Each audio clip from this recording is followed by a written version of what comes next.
சட்டம் மாறி வந்து மண்ணை முட்டும் காலில் சூழ்ந்து கைகள் தட்டும் வாழியவே என்னவராட்சி திசைகள் எட்டும் நம்மவராற்றல் விண்ணை முட்டும் எட்டு திக்கும் முரசு கொட்டும் வாழியவே.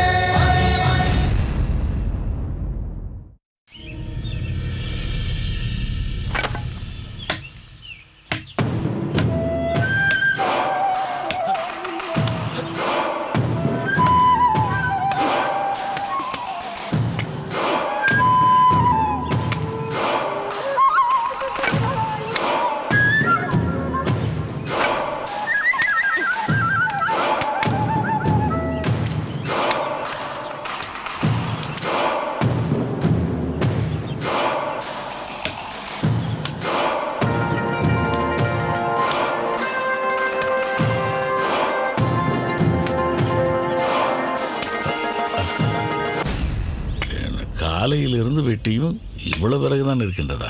இன்னும் எவ்வளோ நேரத்துக்கு தான் வெட்ட வேண்டியது இருக்குன்னு தெரியலையே. காளியப்பன் வேற எனக்காக அங்கே காத்துக்கிட்டு இருப்பானே. சரி இவளாய், நான் போய்விட்டு வந்து விடுகிறேன். நில்லுங்கள். எங்கே போகிறீர்கள்? அதை நான் உன்னிடம் சொல்ல மறந்து விட்டேன். என் சிநேகிதக்காரன் காளியப்பன் இருக்கின்றானே. ஆமாம்.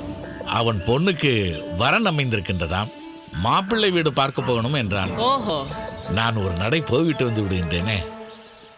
அந்த காளியப்பனோடு சேர்ந்து மதுவை அருந்துவதற்கு இப்படி ஒரு கதை அளக்கிறீர்களா?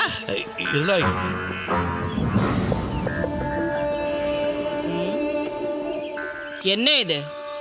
நானும் உங்களுடன் தானே பணியில் ஈடுபட்டேன். நான் எவ்வளவு சேர்த்திருக்கிறேன்? நீங்கள் இவ்வளவுதான் வெட்டி சேர்த்திருக்கிறீர்கள். ஏனையா, உமது நெஞ்சில் கொஞ்சமாவது பயம் இருக்கிறதா? அப்படி இருந்திருந்தால் இப்படி நேரம் கிடைக்கும் போதெல்லாம் ஏதாவது ஒரு பொய்ப்புரட்டை சொல்லிவிட்டு காளியப்பனை பார்க்க போகிறேன், சோழியப்பனை பார்க்க போகிறேன் என்று இப்படி கிளம்பி போவதற்கு மனம் வருமா?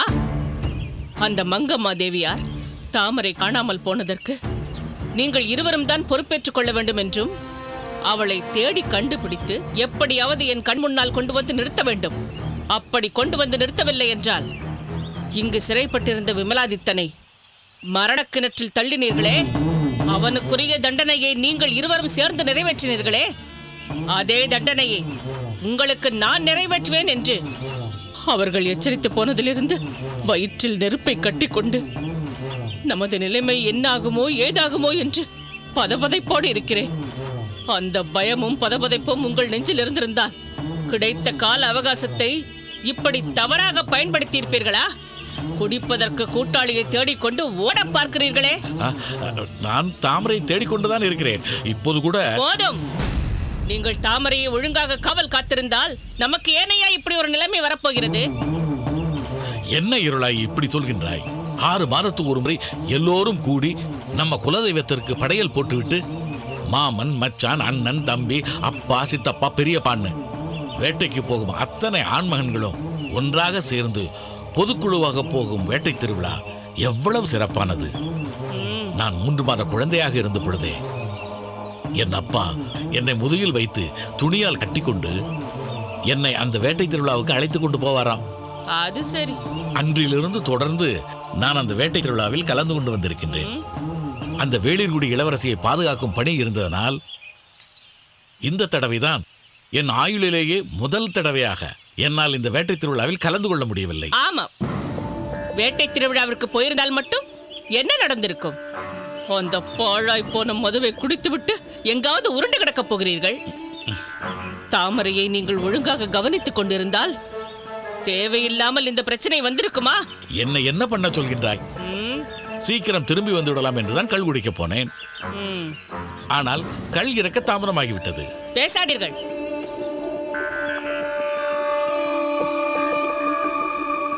பைரவா, இங்கே வாருங்கள். என்ன பைரவா, வேட்டை திருவிழாவெல்லாம் எப்படி நடந்தது? மிகவும் சிறப்பாக நடந்தது மாமா. என்னடா நீங்கள் இருவர் மட்டும் வருகிறீர்கள்? இடும்பன் எங்கே? வீட்டிற்கு போய் விட்டானா? எங்களை கேட்டால் எங்களுக்கு எப்படி தெரியும்? என்னடா சொல்கிறீர்கள்? என்னவாயிற்று? நீங்கள் மூவரும் ஒன்றாக சேர்ந்துதானே வேட்டை திருவிழாவிற்கு போனீர்கள்? முதலில் மூவரும் ஒன்றாகத்தான் வேட்டை திருவிழாவிற்கு போகலாம் என்று திட்டமிட்டிருந்தோம். நாங்கள் மூவரும் சந்திக்க குறிப்பிட்டிருந்த இடத்திற்கு நாங்கள் இருவரும் குறித்த நேரத்திற்கு சென்று விட்டோம். ஆனால் இடும்பன் அங்கு வரவில்லை. வெகு நேரம் காத்திருந்து பார்த்துவிட்டு நாங்கள் மட்டும்தான் சென்றோம்.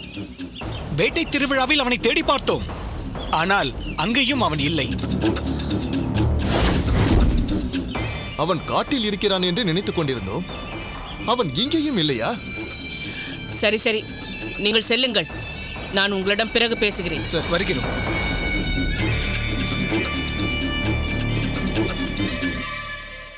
என்ன இருளாயி, இடும்பன் வேட்டை திருவிழாவிற்கு தானே போயிருக்கிறான் என்று நினைத்துக் கொண்டிருந்தோம். இவர்கள் அவன் வரவே இல்லை என்று சொல்கின்றார்கள்.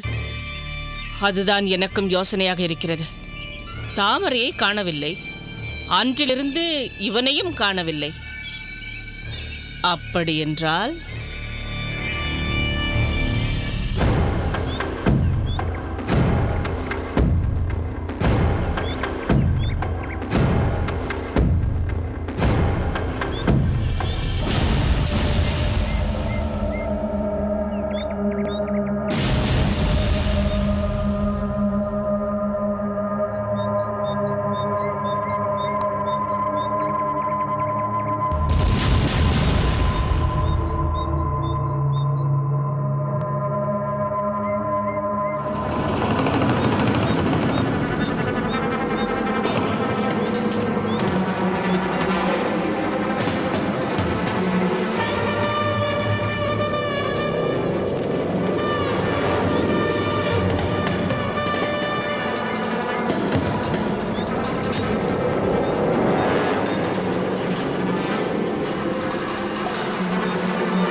தாமரை,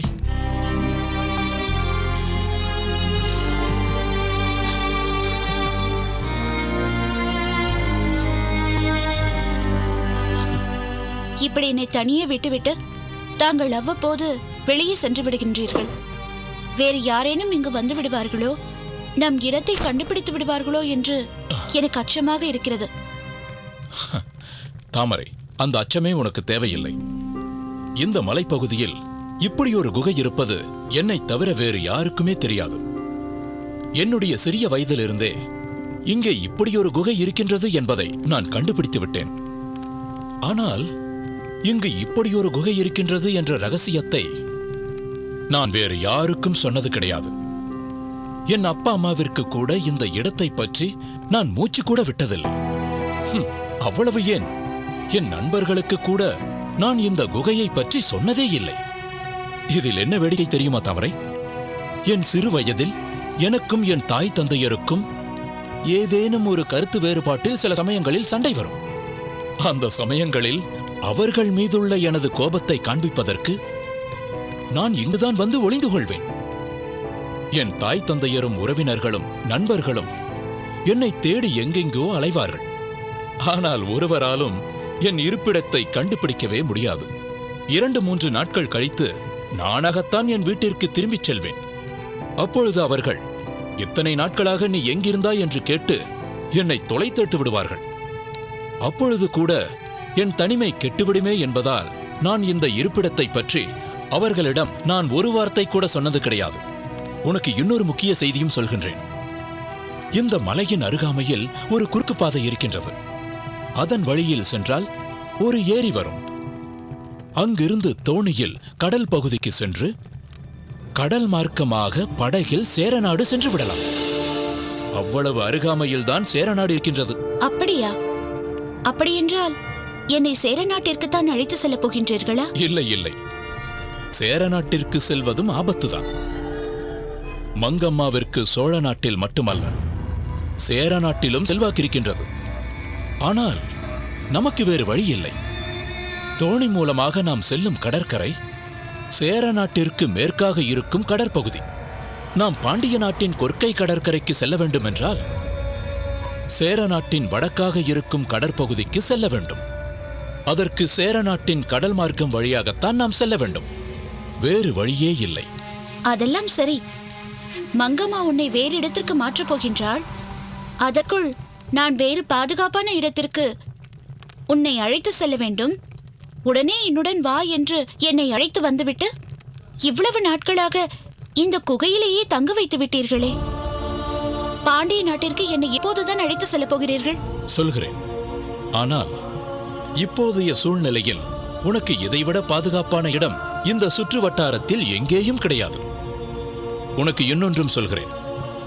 இந்த இடத்திற்கு உன்னைத்தான் முதலில் நான் அழைத்து வந்திருக்கிறேன். சரி, அதற்காக இன்னும் எத்தனை நாட்களுக்குத்தான் நான் இந்த குகையிலேயே தங்கியிருக்க முடியும்? பாண்டிய நாட்டிற்கு அழைத்து செல்கிறேன் என்று சொல்கிறீர்களே தவிர செயல்படுத்த மாட்டேன் என்கிறீர்களே. நான் தான் உனக்கு விளக்கமாக சொன்னேனே, நாம் கடல் மார்க்கமாகத்தான் அங்கு செல்ல முடியும் என்று. நாம் பயணிப்பதற்காக நான் தோணியை கூட ஏற்பாடு செய்துவிட்டேன். காட்டு மாளிகையில் உன்னை காணாததால் என் அப்பா அம்மாவிலிருந்து மங்கம்மா வரை பல பேர் உன்னை தேடி காடு முழுவதும் வலம் வந்து கொண்டிருக்கிறார்கள். அவர்கள் கண்ணில் நாம் பட்டுவிட்டால் அவ்வளவுதான். நமது திட்டங்கள் அனைத்தும் பாழாகிவிடும். தகுந்த தருணம் வரட்டும் என்பதற்காகத்தான் நான் இங்கேயே காத்துக் கொண்டிருக்கிறேன். அவர்கள் அத்தனை பேரின் கண்களிலும் மண்ணை தூவிவிட்டு நாம் பயணிக்க இருக்கும் அந்த தோணியை நான் கொண்டு வர வேண்டியிருக்கிறது. அதற்கு கால அவகாசம் தேவைப்படுகின்றது. நீ கவலைப்படாதே தாமரை. நான் கூடிய விரைவில் அதற்கான ஏற்பாடுகளை செய்து விடுகிறேன். அதுவரையில் இந்த இடம்தான் உனக்கு பாதுகாப்பான இடம். உன்னை வலைவீசி அவர்கள் தேடிக்கொண்டிருக்கிறார்கள். இந்த நேரத்தில் நீ வெளியில் சென்றால் அவர்களிடம் அகப்பட்டுக் கொள்வாய்.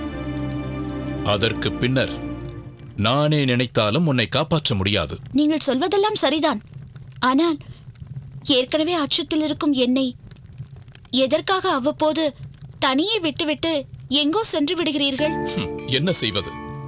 என்னிடத்தில் அடைக்கலமாயிருப்பது ஒரு சாதாரண பெண்மணி என்றால் இங்கேயே கிடைக்கும் ஏதோ ஒன்றை தந்து உன்னை பசியார சொல்லியிருப்பேன். ஆனால் நீ வேளிர்குல இளவரசியாயிற்றே. விருந்தினரை கவனிப்பது போல் வேளா வேளைக்கு உனக்கு சுவையான உணவை படைப்பது எனது கடமையாயிற்றே. அதனால்தான் சிரமம் பார்க்காமல் மலையிறங்கிச் சென்று இவற்றையெல்லாம் கொண்டு வந்தேன்.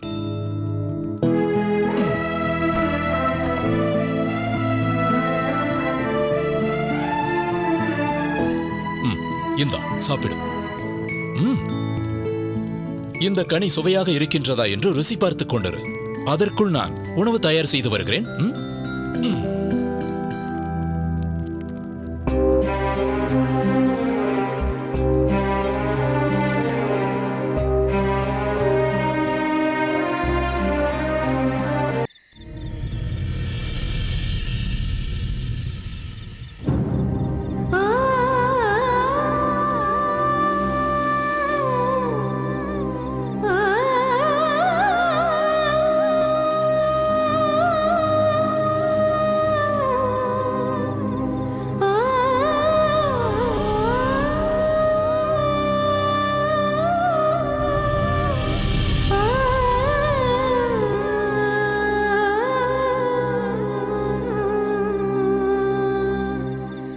செழியா? தந்தையே, தாங்கள் எப்போது இங்கு வந்தீர்கள்?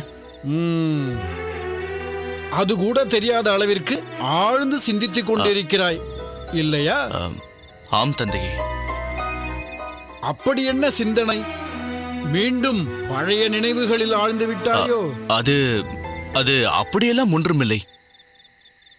அப்படியே இருந்தாலும் இனி அதில் தடையேதும் இல்லை அப்பா. முத்துநகை இங்கு வந்திருந்த போது உனக்கும் தாமரைக்கும் இடையில் இருக்கும் உண்மையான காதலை பற்றி மாமன்னரிடமே விரிவாக சொல்லி அவர் அதை ஏற்றுக்கொள்ளும்படி செய்துவிட்டாளே. மன்னரும் தாமரை எப்போது திரும்பி வந்தாலும் தடையில்லாமல் ஏற்றுக்கொள்வேன் என்று சொல்லிவிட்டாரே. அப்படியானால் நீங்கள் ஏற்றுக்கொள்ளவில்லையா தந்தையே? எனக்கென்று தனி கருத்து ஏது செழியா? மன்னர் எதை சொன்னாலும் அதை மறுக்காமல் ஏற்றுக்கொள்வேன். மற்றவர்களும் அப்படித்தான் இருக்க வேண்டும் என்று எதிர்பார்ப்பேன். இந்த விஷயத்திலும் அப்படித்தான். அவருக்கு சம்மதம் என்றால் எனக்கும் சம்மதம்தான். தாங்கள் இந்த அளவிற்கு ராஜ விசுவாசியாக இருப்பதில் எனக்கொன்றும் வியப்பில்லை. ஆனால் நான் இப்போது சிந்தித்துக் கொண்டிருந்ததே வேறு. அதற்காக தாமரையை பற்றிய சிந்தனையே இல்லை என்று சொல்ல மாட்டேன். ஆனால் நான் இப்போது சிந்தித்துக் கொண்டிருந்தது தாமரையை பற்றி அல்ல. வேறு எதை பற்றி? இப்போது நம் பாண்டிய நாடு இருக்கும் நிலை பற்றி. பாண்டிய நாட்டிற்கு என்ன? என்றும் போல் சகல வளங்களும் நிறைந்திருக்கத்தான் செய்கின்றன. பகைவர் என்று எவரும் இல்லை என்றாலும் போதிய பாதுகாப்புடன் தான் விளங்குகிறது. எல்லாம் இருந்தும் எல்லோரும் இருந்தும் இளவரசர் மட்டும் இங்கே இல்லையே. அவருக்கு ஏற்பட்டிருக்கும் நிலை பற்றி தங்களுக்கு வருத்தம் இல்லையா தந்தையே? என்ன வார்த்தை கேட்டு விட்டாய் செழியா? என்னை நீ புரிந்து கொண்டது இவ்வளவுதானா? நான் மற்றவர்களைப் போல் மகிழ்ச்சி என்றால் மாளிகை முழுவதும் எதிரொலிக்கும்படி சிரிக்கவும் மாட்டேன். வருத்தம் என்றால் வாய்விட்டு கதறிக்கொண்டிருக்கவும் மாட்டேன். என் முகம் எதையும் பிரதிபலிக்காது என்றாலும் மனம் மட்டும் அதையே நினைத்து வருந்திக் கொண்டேதான் இருக்கும். இளவரசர் இளம்பழுதி சிறு வயது முதல் என் கண்முன்னே வளர்ந்தவர்.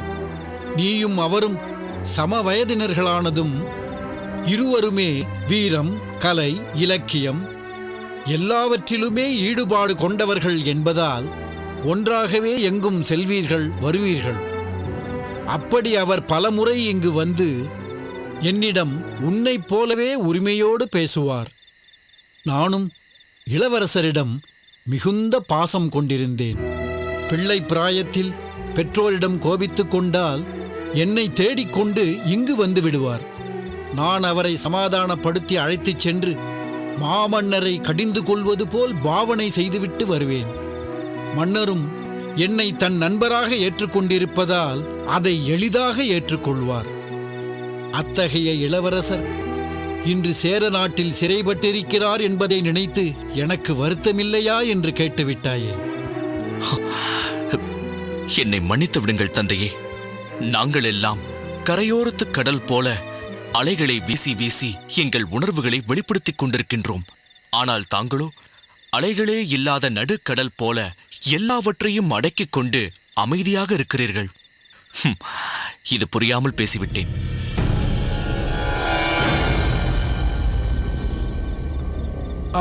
செழியா, நீ என் அறைக்கு சென்று புலவர் உருத்திரங்கண்ணனார் பாண்டிய நாட்டிற்கு வந்திருந்த போது அவர் எழுதிய சில பாடல்களை என்னிடம் தந்திருந்தார். அதை எங்கே வைத்தேன் என்று எனக்கு தெரியவில்லை. நீ சற்று அதை தேடி எடுத்து தர முடியுமா? நிச்சயம் தந்தையே, நான் சென்று எடுத்து வருகிறேன். சற்று பொறுங்கள்.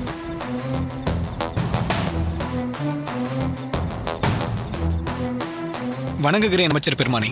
என்ன செய்தி? அமைச்சர் பெருமானே, தங்களை தேடி அந்த மீனவ பெண்மணி வந்திருக்கிறாள். நான் அங்கே அவளை தடுத்து நிறுத்திவிட்டு வந்தேன். நல்ல காரியம் செய்தாய்.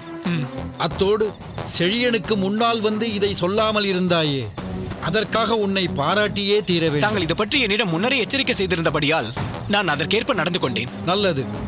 நீ சென்று அவரிடம், அமைச்சரே இப்போது வந்து பார்க்கிறேன் என்றார், இங்கேயே இரு என்று நிறுத்தி வை, நான் வந்து விடுகிறேன். உத்தரவு அமைச்சர் பெருமானே.